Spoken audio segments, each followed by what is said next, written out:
Ar žinojote, kad šlapias maistas gali būti netgi naudingas, ypatingai augintiniams turintiems virškinimo problemų? Apie tai šį rytą kalbame su Justina. Šiandien iš tiesų yra labai didelis pasirinkimas įvairaus šlapio maisto. Galima pasirinkti tiek paštetą, tiek gabaliukus padaže.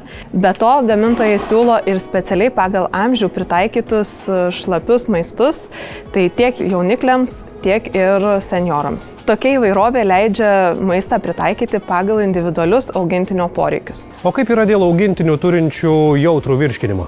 Čia šlapias maistas turi ypatingą privalumą. Jį sudaro apie 80% drėgmės, dėl to jis yra minkštas, lengvai virškinamas ir lengvai pasisavinamos maistinės medžiagos.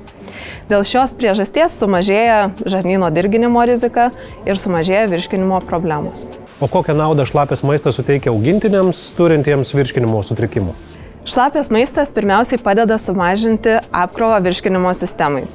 Drėgmė veikia kaip natūralus tirpiklis ir transporto priemonė. Jie ne tik padeda suskaidyti ir suvirškinti maisto daleles, bet ir padeda greičiau įsisavinti maistinės medžiagas. Tokia mityba itin tinka augintiniams, kurie yra linkę į vidurių užkietėjimą ar dažnus virškinimo sutrikimus.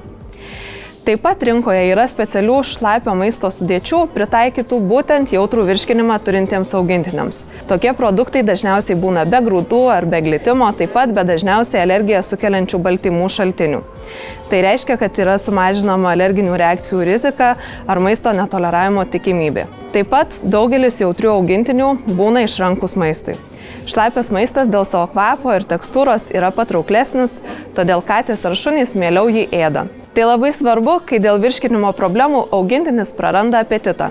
Tinkama mityba tokiu atveju padeda atkurti ne tik gerą savijautą, bet ir gyvenimo kokybę.